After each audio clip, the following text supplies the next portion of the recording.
Most young people these days are looking for an investment option which not only helps them save tax, but also has the objective of investing their money in equities to look at exponential returns in the future. A beautiful instrument that brings together both these objectives is called ELSS, or Equity Linked Savings Schemes. Now, what is this? It's like a mutual fund investment. It is a mutual fund investment where more than 65% or a minimum of 65% of the total pool that you put in to invest in this is put in equity securities and the balance is put in debt. Now, it's a decision of the fund manager to put in 65% in equity or 70% or 75%, completely their call. You decide on the mutual fund in which you want to buy the ELSS scheme. This scheme and the investment that you make in it gives you a tax benefit of up to 1,50,000 in a financial year.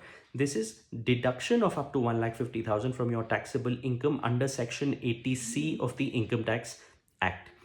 Now, there is a 3-year lock-in. So if you put in money in ELSS, you cannot withdraw it before 3 years. If you do, the amount that you withdraw and you've also claimed previously as a deduction from your taxable income would be added back to your income in that year and be taxed. So do not withdraw it before 3 years.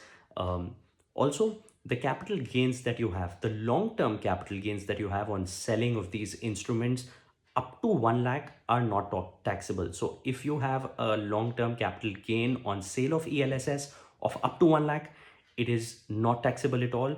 Any long-term capital gain in excess of 1 lakh would be taxable at 10%. So you're not only saving on tax while investing in it, but even when you sell it in the future, regardless of your tax slab, which could be above 30%, up to 1 lakh of long-term capital gain, no tax, anything in excess of it at a tax rate of 10%. It's a beautiful instrument that you should be investing in. A lot of people these days, especially young ones, do not want to put their money in PPF, or they do not want to buy life insurance policies. Look at ELSS under Section 80C. Discuss it with your investment advisor, discuss it with your CA. Also share it with someone who you think might need this advice.